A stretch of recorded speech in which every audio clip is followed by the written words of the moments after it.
Whenever you're ready. Thank you so much. Okay, so my name's Sherry Crigger. I'm one of the college counselors. This is our contact information. So I have 3 schools. Ms. Wolf has 3 schools. And I'm glad to be here. I'm happy if anybody, if any of the adults or students want to ask me questions as we go. I'm hoping to just give an overview of financial aid and then answer questions as I can. And if I can't, we will all try to find the answers. So here's our contact information. And this is our website. And I can send, Ms. Heller, I can send this to you, but we are on Facebook. Ms. Wolf posts a lot of things on Facebook. We are posting all kinds of things on the senior class Schoology group. So probably instead of saying join this senior Schoology group, it should say join it and check the updates. Because I posted 3 different scholarship things today at my schools because we're just getting these random things. So and then next month we're doing college Q&A, and well, that one just passed. And October, we're doing scholarship.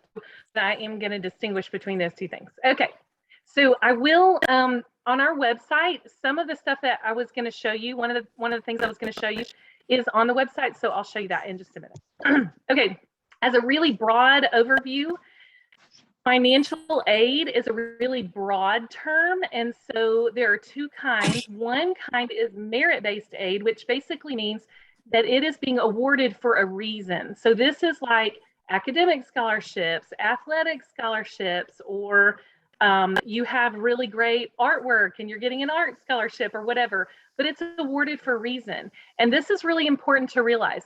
Anyone can get merit-based scholarships. So if your parents make $5 million a year, you can still get merit-based scholarships. Anyone can get that. And also these 2 kinds of financial aid can be combined. So what we're talking about tonight is what most people think about financial aid is need-based aid. And it's based on your parents' income. And so everyone cannot get need-based aid. It's based on how much money your parents make, how many kids are in the house. There's several factors. So the things that can come from need-based aid are federal and state money. So federal money like from the United States government, and state from the government of Alabama.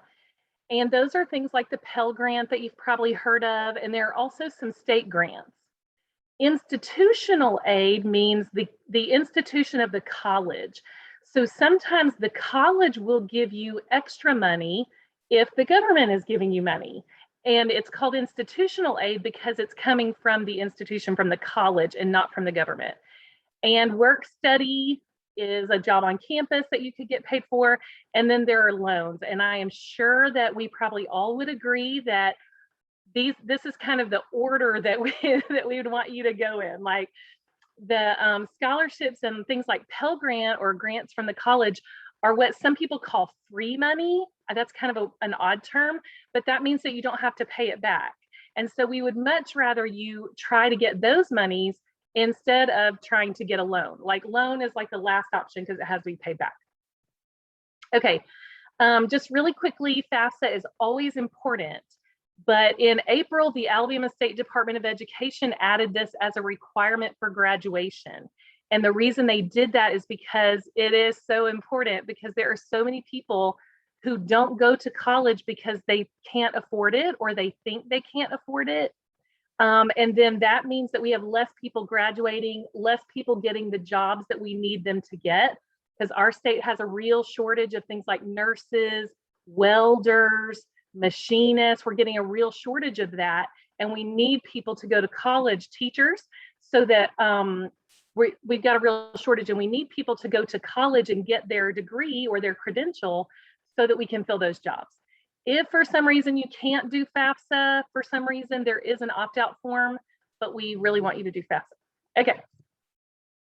These are some important websites, and I just want you to know the difference. First of all, the very most important thing that you should notice is these websites are all .gov, not .com. So make sure that you always go to the official website, because there are some really clever people who will try to get you to do the FAFSA and pay them. and it'll look like the FAFSA website, but the FAFSA is free and all of the websites are secure, but they're .gov websites because they're government websites. The first one is just information. So if you want to know the difference between two different kinds of loans, or what kind of, some details about the Pell Grant or whatever, that is the student aid website. That's just information on all different kinds of things. The second one is where you're going to create your FSA ID, Federal Student Aid ID. We'll talk about that. And then the third one is where you're going to actually submit the FAFSA, but they're all linked together. One will get you to the other one, but they are different. There's a different purpose for them. Okay, there is an app for this. Isn't that surprising? Okay, there's an app for this. You can do it online. They just introduced the app last year. We've had students who've done it both ways. So, you know, the thing with the app, some people like to do stuff on their phone, and some people like to do it on their laptop or whatever. Either way is fine, but do know that if you do it on the app, just like with any other app you're using, make sure that you're somewhere that you have good service, so that it doesn't kick you off and then you have to log back in again, because that's a real pain. So, but there is an app. Okay, did you know submitting the FAFSA is the first step? And I think this is really, really important, because we have so many students who submit the FAFSA and they're like, I am done, let's go to college. And you've got to, like, after you submit the FAFSA, then you have to look at the results and you have to figure out what that means. So sometimes you have to submit additional information. So just realize that's why we're trying to get y'all to get this down on the front end, so that we can make sure the whole process, because this is just the beginning. And it takes about 30 to 45 minutes to complete the FAFSA if you are prepared. So we're going to talk tonight about what kind of information you need so that you'll be prepared.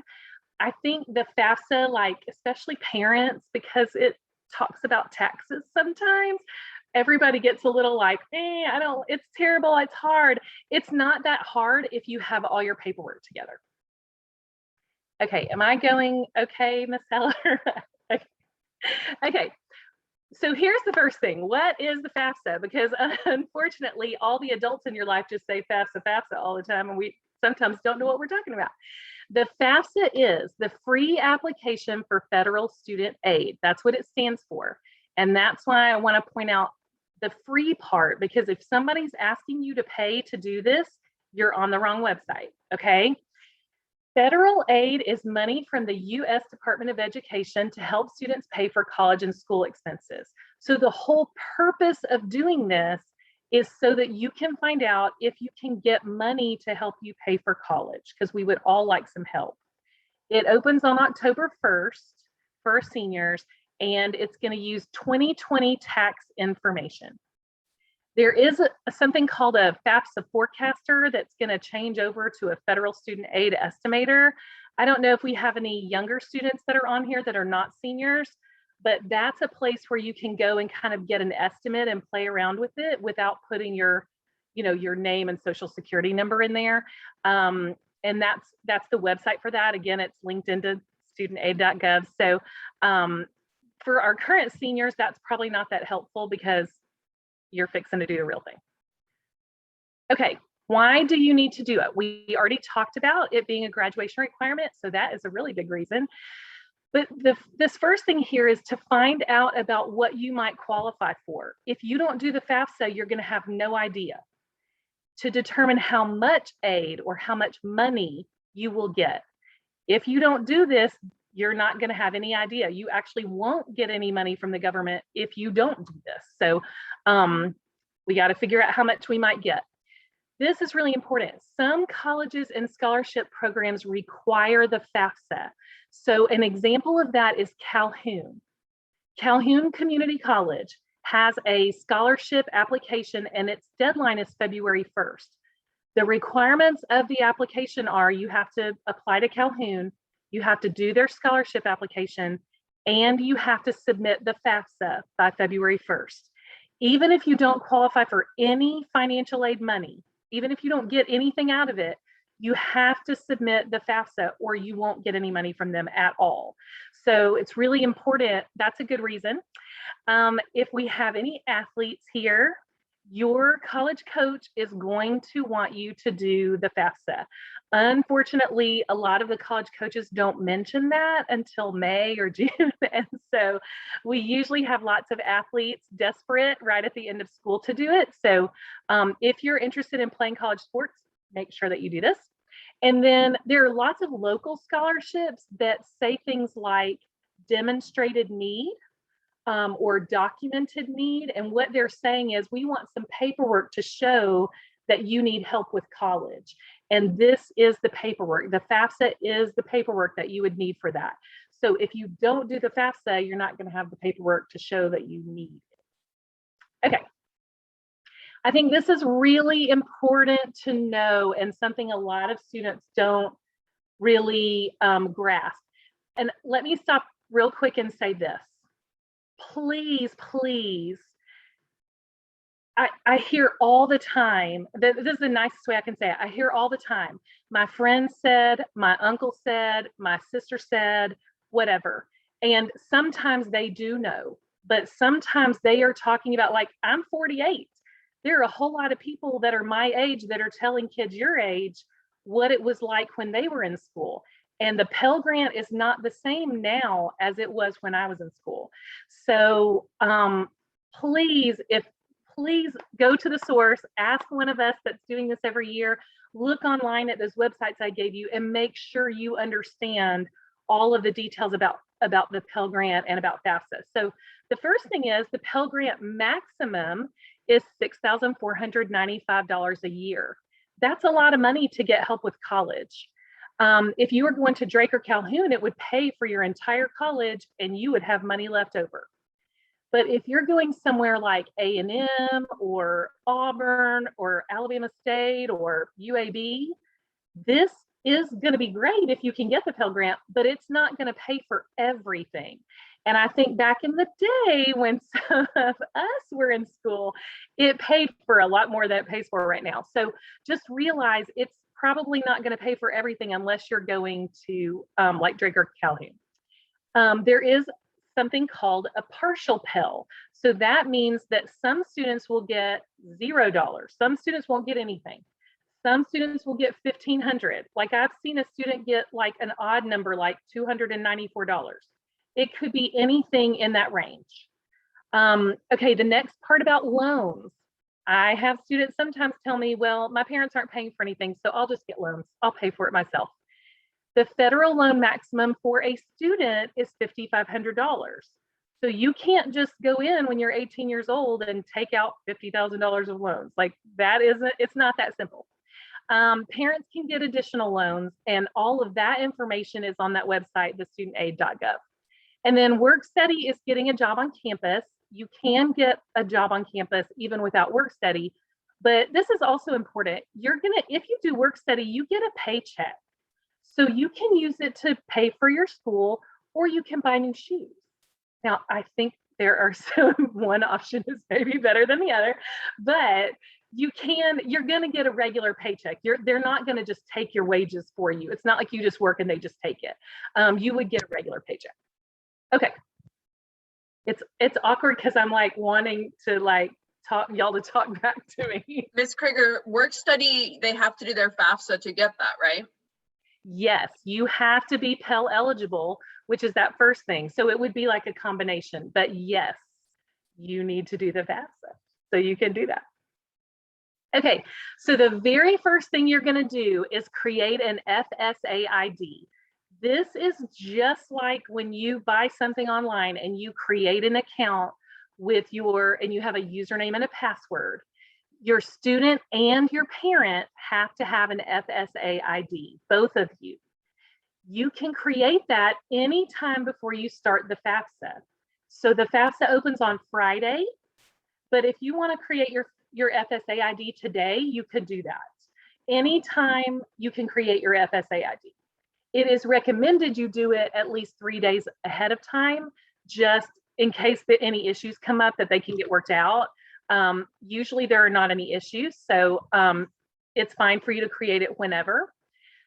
Use your username and choose your username and password carefully.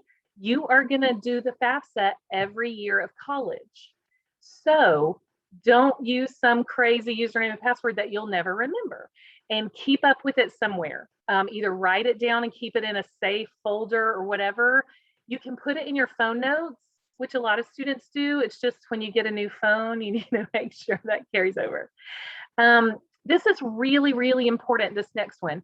Please use your personal email address and not your school email, because when you graduate, your school email is done and you will no longer have access to it. So when you graduate in May, they're going to cut you off from your school email.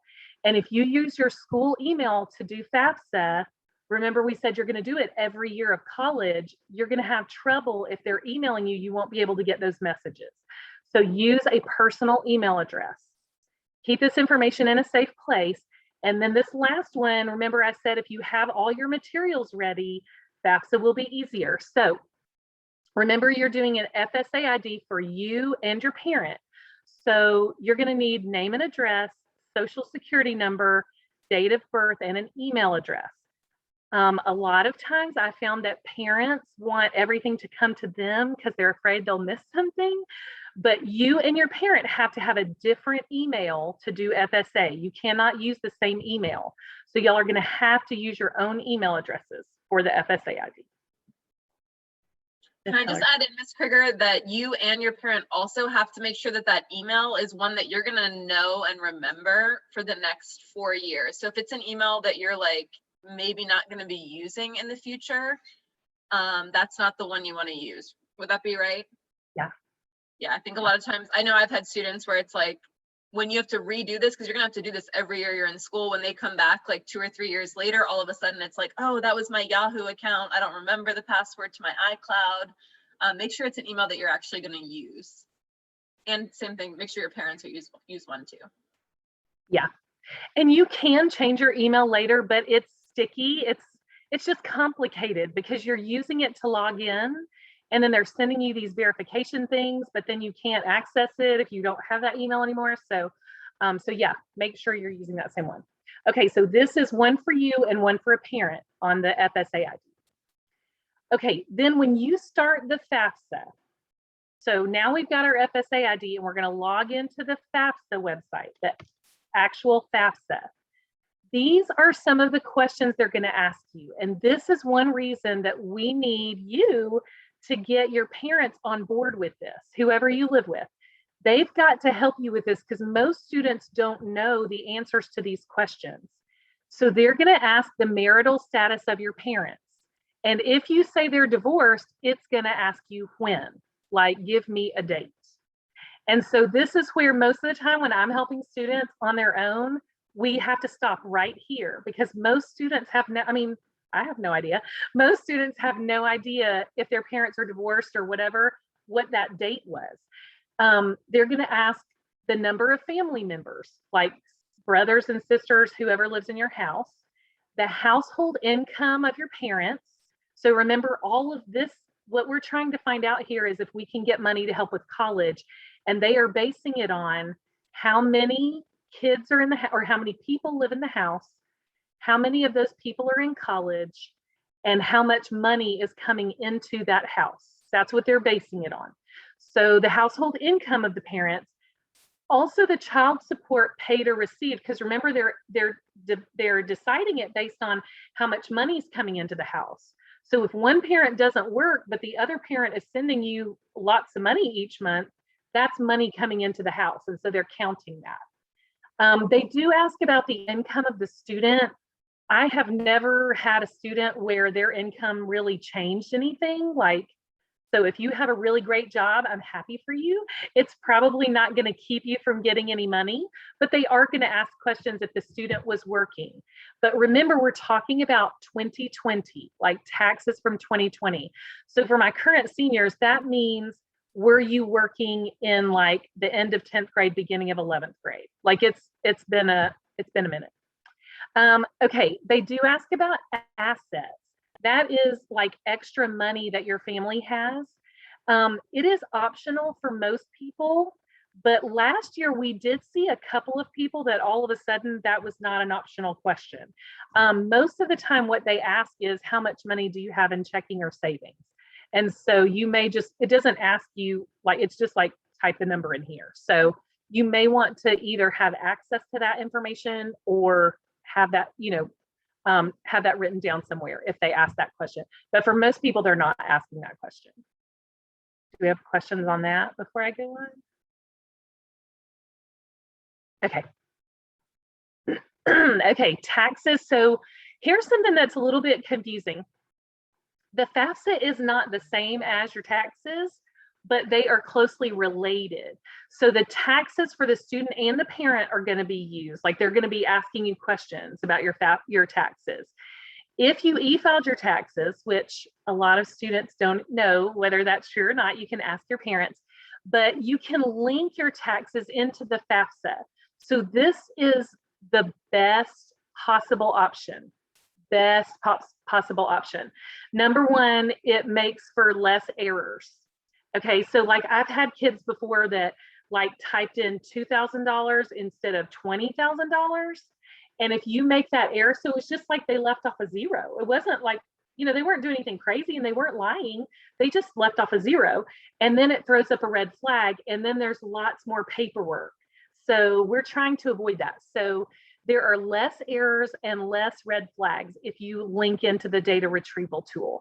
And what's going to happen on the FAFSA, it's going to say, do you want to link? Yes or no. If you say yes, you can go through those steps and it will pull the numbers in and it will let you skip a whole bunch of questions. It makes it much faster.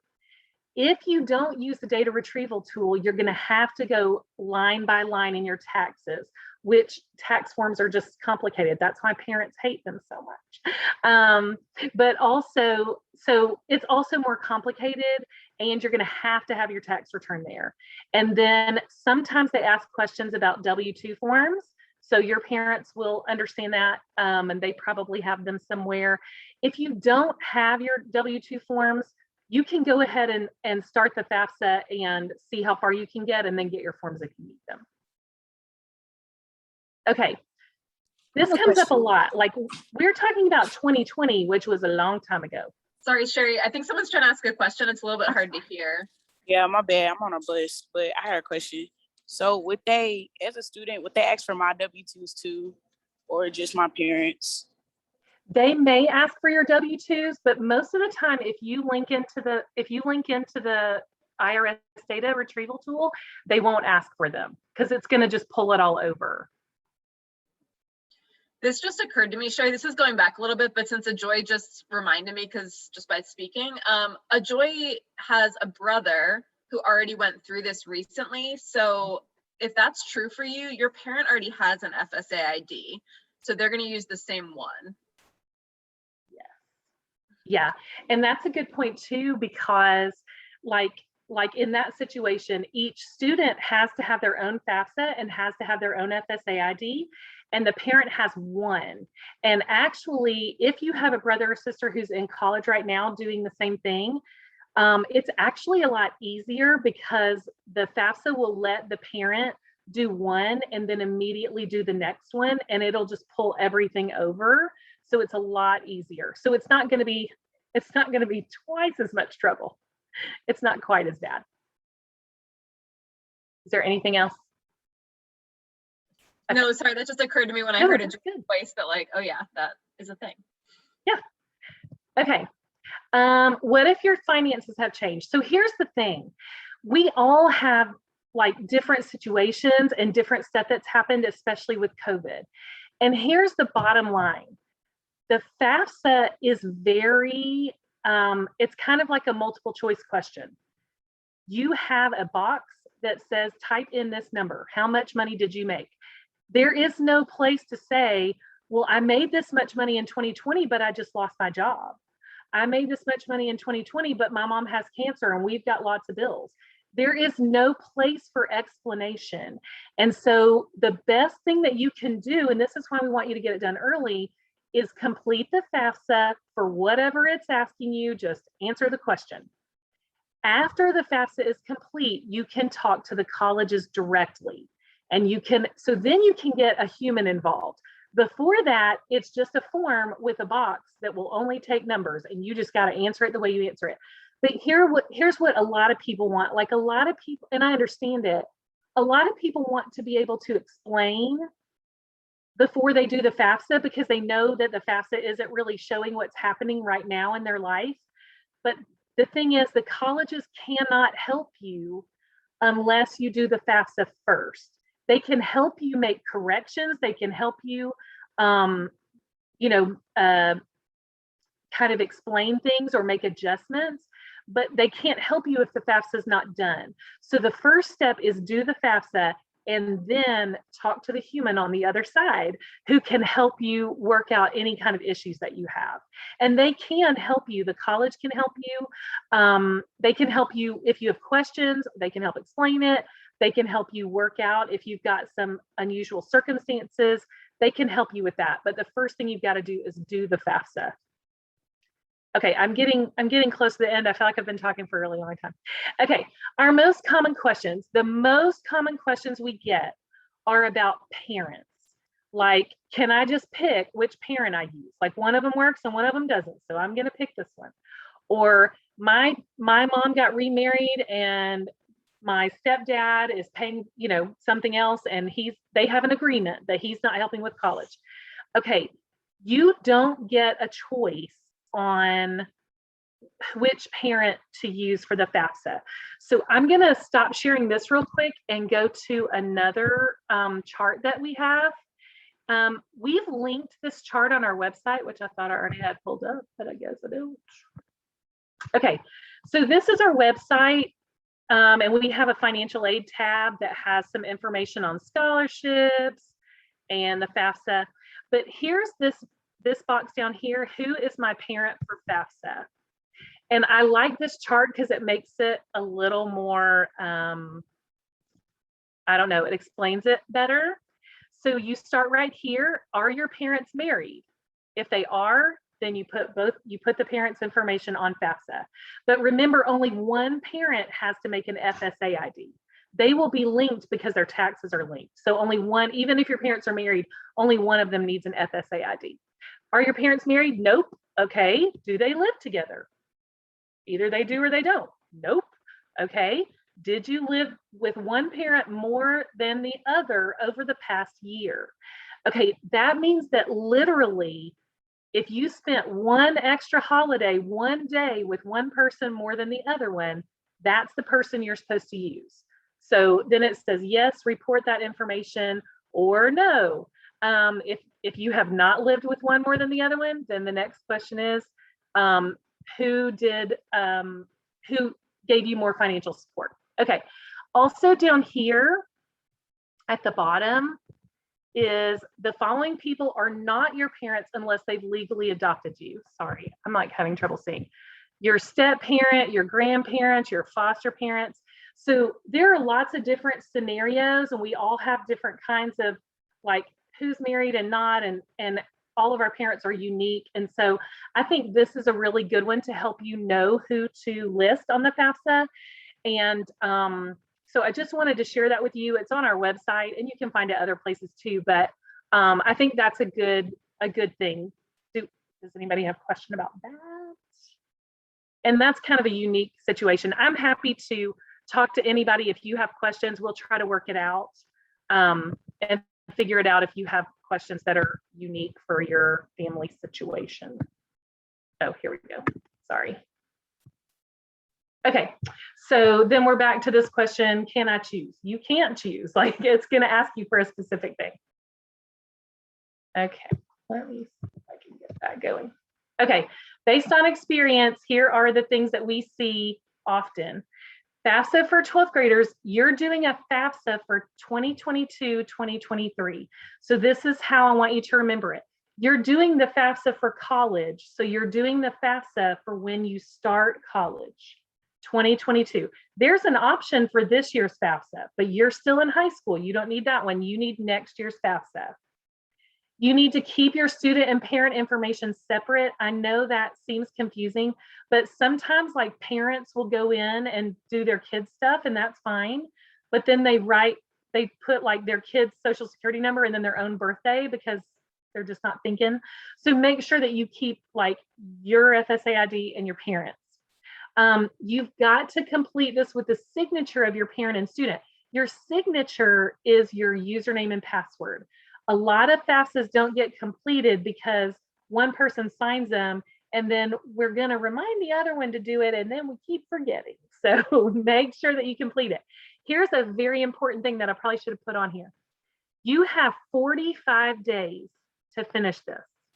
So if you get started and you don't have all your materials gathered, remember I said get your stuff together. If you start it and you're like, oh, I forgot this, well, I'll close it out and I'll finish it later. You can totally do that. But if you don't finish it within 45 days, it wipes out everything and you have to start over. And the reason I bring that up, and here's something really important, this is why this happens. A lot of people start this like near the holidays, like Thanksgiving. And then it's Christmas and then we're busy and everybody forgets about it. And then I cannot tell you how many people in January were like, it lost all my stuff. I don't know what happened. It's because if you don't finish it in 45 days, it just wipes it out. Jen, were you going to say something?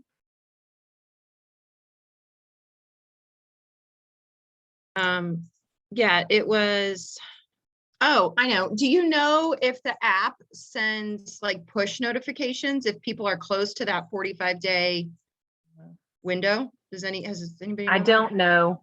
Surely it would, but I don't know for sure. Well, it is the federal government. should. So yeah, I mean, So they should do a lot of things. right. Okay. Yeah, I was good just, I question. mean, it would be nice if you allowed push notifications and then it was like, hey, your 45 days is up. Do you know if it reminds you through email at all? Has anybody ever said anything? Well, nobody's ever said that, but we also have an issue where people don't check their email like they should. Or And it's going, yeah. I know y'all are getting so much email all the time from colleges and whatever. So I don't know for sure if they're reminding you by email. Okay, well, that's good to know though. I mean, on our end, in terms of helping kids organize things, we need to just maybe get a date. And it's not like you can't do it. Like you can finish it later. It's just that you have to start all over again. Yeah, that's It's not fun. It's not and fun. 45 days really goes quickly. Well, because of the time of year. That's what I mean. So many Even if you were to people- start November 1st, I mean, next thing you know, it would be Christmas, you know, like, Yep. Yeah. Yep. Okay. That's really good to know.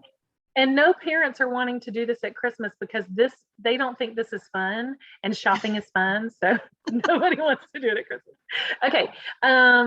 Okay. So make sure you utilize the data retrieval tool and watch your email results and follow up on next steps. Because, I think I have another slide. Yeah. What happens after you apply? So once you apply, like finish everything, submit, do your signature electronically. When you submit, it only takes 3 to 5 days. Like you're going to get some answers really fast. And that's a good thing because these answers that you're going to get are going to help you plan your next steps. So you're going to get an email that notifies you that your FAFSA has been processed. Super important for you at that point. You're not going to get your results on email. Okay. All you're going to get is an email that says it's been processed. To get your results, you have to log back in.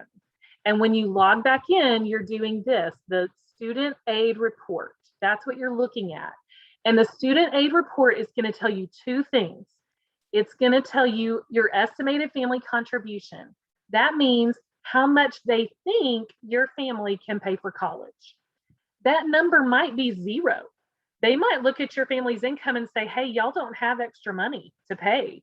Your family can't afford it, 0.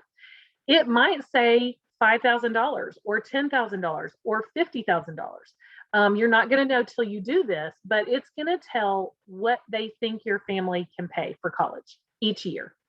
The other thing it's going to tell is how much aid you qualify for. So it's going to say, this is how much money we think your family can pay, and this is what you qualify for.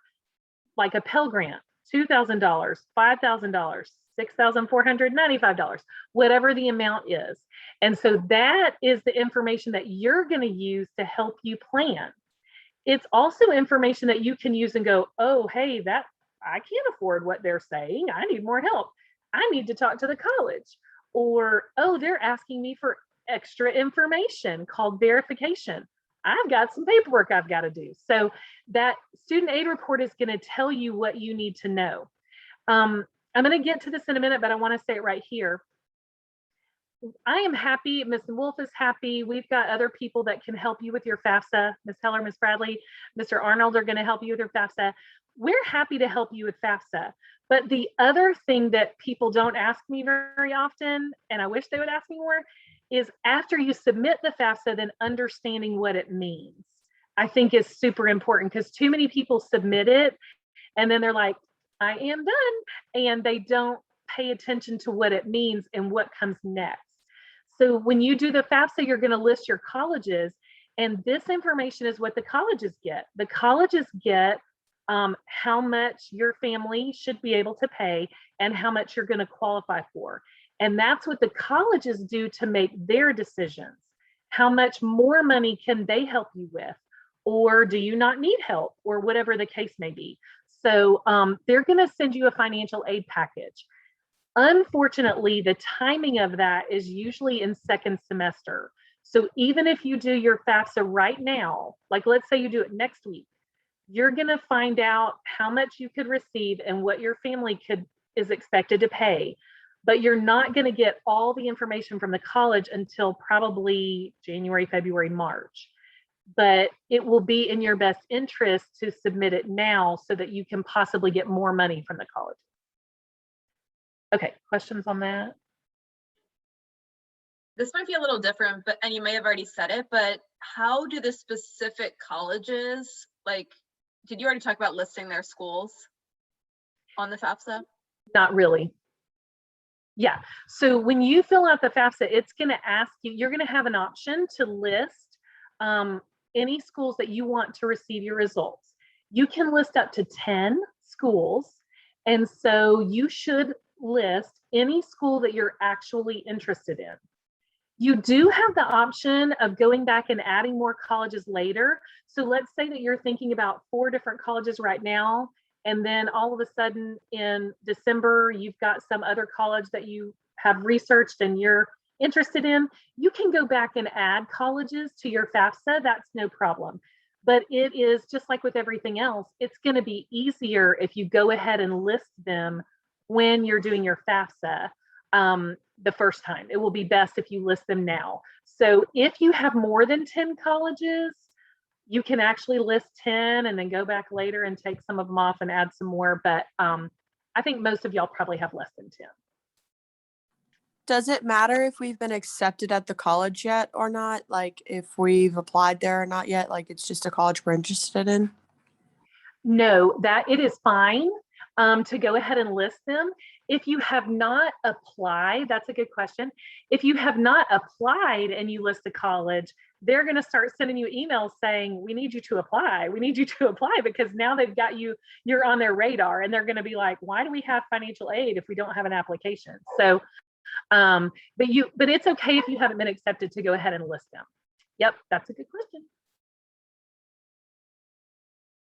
Other questions?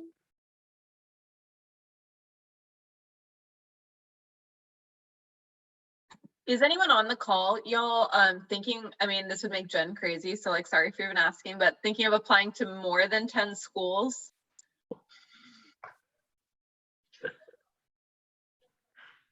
Okay, if you do, I have a workaround for that, because, yeah. Once the college has your info, you can submit more, but you shouldn't apply to more than 10. Hey, because if you have to go talk to them later, that's more than 10 conversations. Okay, is there anything else on this one? Okay, I have this slide about financial aid packages. Do you want me to get into this now or save that for another time? I feel like I've been talking a lot. I could go either way. What do you think, Jen? I mean, I think it's at least good to go over. It's I'll hit the high points. How about that? well, Okay.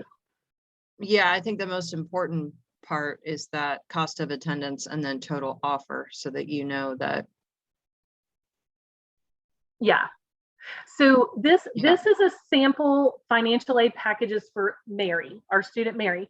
And if you look at look, I'm trying to point at my screen. Look at University A, and that's something similar in cost to like a Drake or a Calhoun. And University B might be similar to UNA. I know y'all went to visit UNA. So this is the thing. I'm not going to go over every single thing here, but notice that some things are the same between the colleges and some things are different. So like the estimated family contribution comes from your FAFSA. So the FAFSA, the government is saying, we think Mary's family can pay $2,000 a year. It does not matter what school she goes to. That's what they're saying they believe that she can afford. She may not agree with that. Her parents may not agree with that, but that's the number they came up with. And that's what the colleges are seeing. So the need is based on how much it costs minus what your family can do. So University A says she needs $2,500. University B, she needs a lot more because it costs more. And then she's going to get an offer. So this, when we said you submit your FAFSA, you list your colleges, they get this information, and then they send you a financial aid package. It's basically a letter explaining or listing what they're offering you and what you can accept or not accept. So each college will send you that letter, and what would be ideal is that in the spring, when you get these letters, let's say you applied to 3 schools, you're going to get 3 letters, and you're going to sit down with your family and look at how much money it's going to cost you to go to those schools to help you make your decision. Whether it's less expensive or more expensive does not mean it's a better school or a worse school, but it is reality of how much something's going to cost you. So this student, Mary, is getting a Pell Grant for $2,500. That's a partial Pell Grant. And notice it's the same no matter what school she goes to, because the government is not promising to cover all your expenses. They are helping. So they're giving her $2,500. Her merit scholarship is different. Different schools have different scholarships. One college is offering her an extra grant. The reason that University B is offering her an extra grant is because they see that she has high need. They're not promising to pay for everything for her, but they are promising to help her figure it out, basically. And then they're offering her a loan, which technically she could get a loan for University A, but she doesn't need it. Okay, so University B is offering her a loan. You do not have each item on your financial aid package you can accept or decline. You can take it, you can leave it. So if she wants to take all the what we call free money, but she doesn't want the loan, she does not have to take the loan. So I don't want to belabor this because I've been talking a long time, but I do want to say you're going to get some information like this, and the work that you do in the spring is laying all this out and comparing it, not just looking at and asking someone to help you understand it if you don't understand it, because it's a lot of money, it's a lot of numbers. Sometimes it's not quite this clear. And so it's just a lot to think about. The other thing is what they're telling you here is for 1 year, and you're going to be there for 4 years. And so if you take that student loan for 1 year, that's $5,500. If you take it for 4 years, it's $22,000.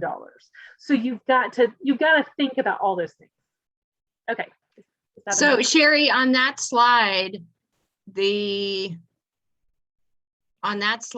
even, right? So the cost is $4,500 and the offer is $4,500. So that's right, like free, basically. Yeah, well,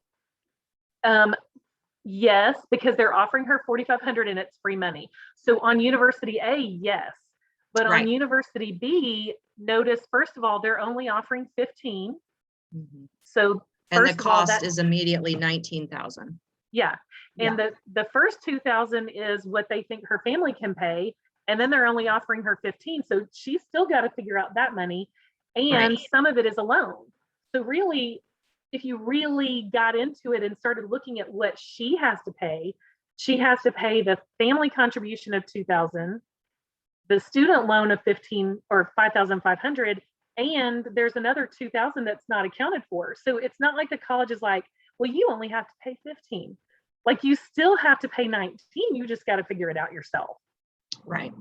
Yeah. Yeah, so for all the students on the call, this is what we start getting these. You guys will start getting these.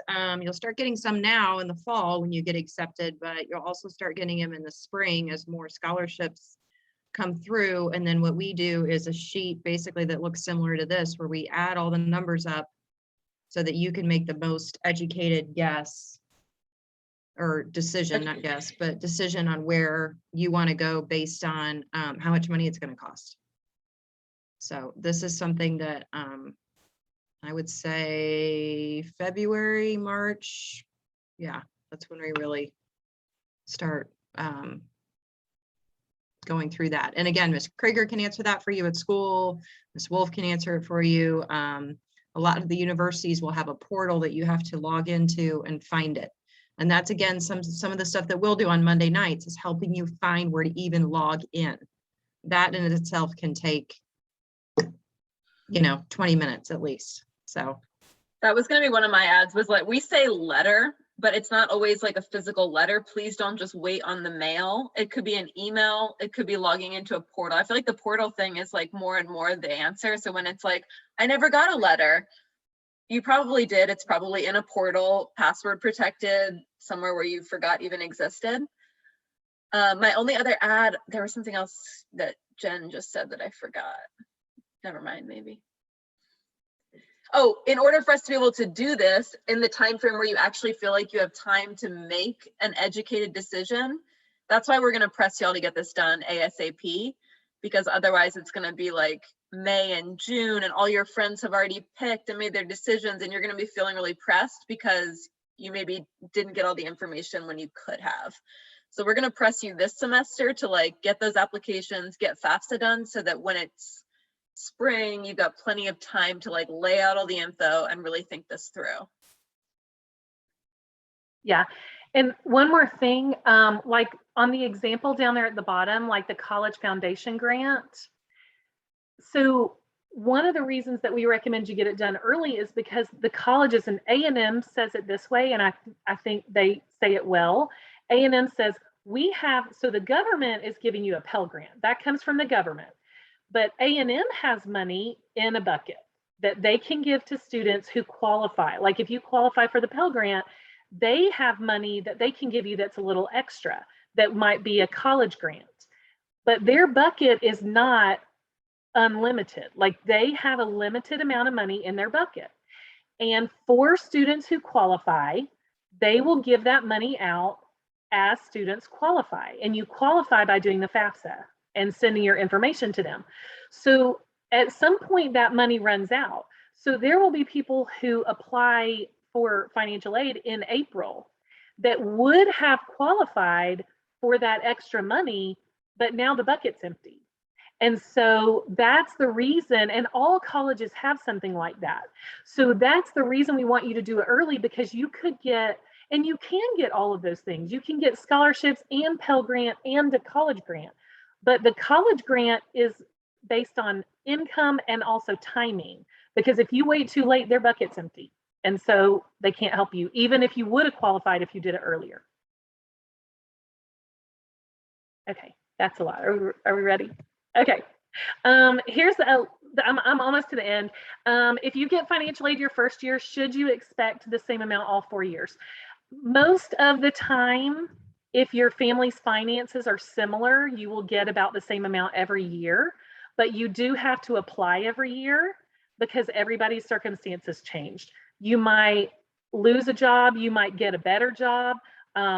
If your family has another baby, if your parents get married to somebody else, like there's all kinds of things that change finances. And so you do have to apply every year, and your grades matter. So even if you're getting a Pell Grant, you have to keep your grades up or you'll lose your Pell Grant.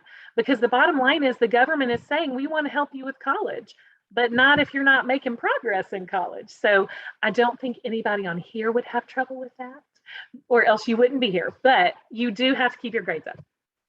Okay, here's all the people who can help you. Y'all probably are familiar with NACY, and Carlton Stevens does FAFSAs there. And he's a great help. We can help you, your counselor can help you, college can help you. There's plenty of help if you will let us know you need help. I think Oh, let's not do that. That's too much. That was too much. Okay. Yeah.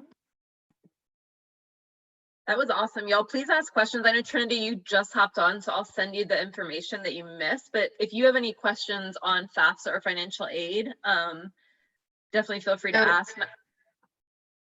Sherry, our first thing to do is to create the FSA ID, right? That's what I mean, we've got till 8 o'clock. So that's probably the next thing we should be working on.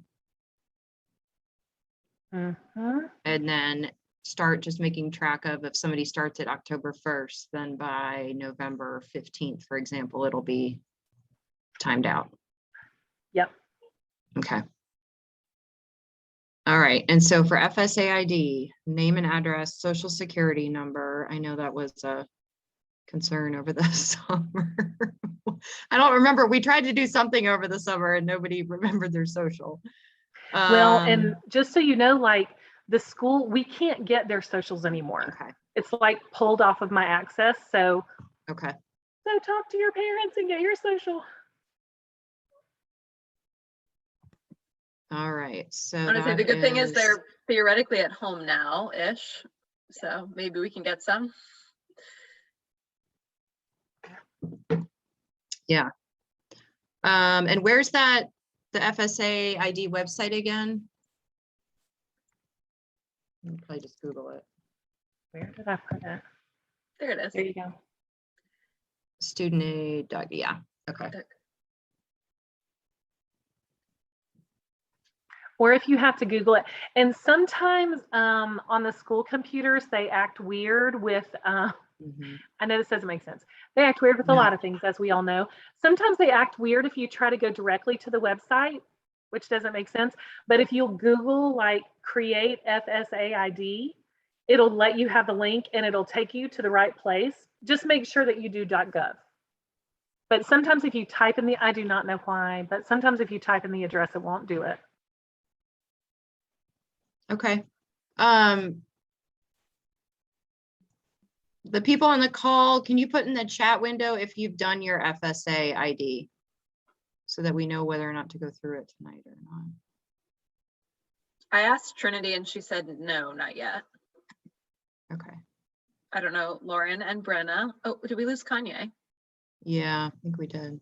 It was I too can't- riveting. I can't do mine tonight because my mom's in a meeting, so I can't ask her about the Social Security thing. Okay. Trinity, are you in a place where you can, oh, go ahead. I'm sorry, I haven't completed mine yet, but I can work on that. Cool, you have all the info you need, Brenna? Probably. Okay. We can work on it. We'll work on it. We'll walk through it step by step with you. Trinity, do you have the info you need? Do you know your social or have access to it tonight? I know my social off the top of my head. Yeah, big brain. I'm happy to, if you want to share your screen and use mine as a dummy account, that's fine. I don't mind doing Sure. that. Share. Oh, there you are, Sherry. I'm like, where'd she go? You should actually be able to share your screen, Jen, if you want. Okay. If that's easier. Sherry, anything else you can think of that, thanks for, that was amazing information. Thank you. It's Y'all available. it's just not exciting. Like It has to be done. It's Texas. No, Thank you I so think much. watch your email, because if there are any issues at all with it, they're going to email you. Oh, when you're doing it, whenever you're doing it, you need to have access. If you're going to listing your phone number is optional, but if you list your phone number, it's going to ask you to verify it. So they're going to send you a code.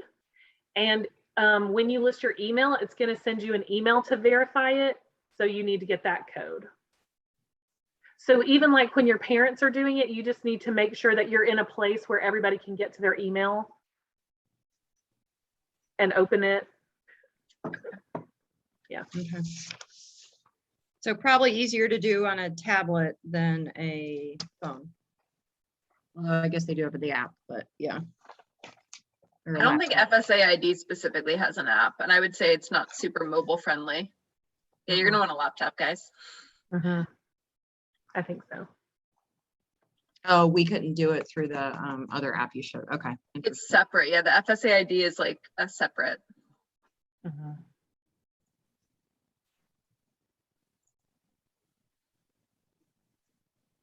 Awesome. Thank you so much, see Ms. that. Krieger. Okay. This Oh, is sure. awesome. No problem. Anytime. Great. Have a good night. Bye. Thank you. See ya. Thank you.